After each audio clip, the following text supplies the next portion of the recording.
Ever since the tragic loss of those US servicemen, the US military will have been developing a continuous list of a master target list of military options available to their political masters. The military choices will be for the smaller groups, militia groups will be targeting their leadership. But if the masters want to go against Iran, then there'll be more substantial military targets.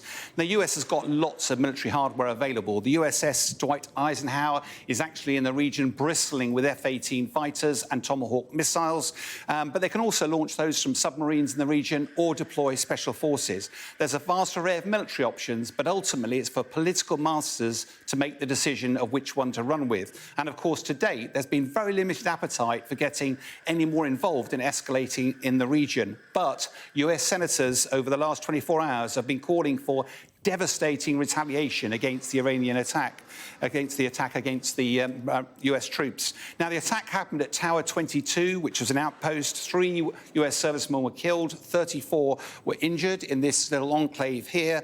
They were targeted while they were sleeping in their tent, apparently targeted by a drone packed full of explosives. It's not entirely clear why this establishment was not better protected from that sort of threat. Now, the drones are very widely available. They can be adapted very swiftly. But also, there's lots of options to deny their use, not only commercially, but also in the secret world of the military. But whatever was in place, it wasn't effective on that fateful night. Now, the danger for the US of looking at escalation options is it actually makes a bad situation in the region even worse. Now, notwithstanding the fact that there's issues in the Red Sea and attacks against US service personnel, the core issue is the Israeli war in the Gaza.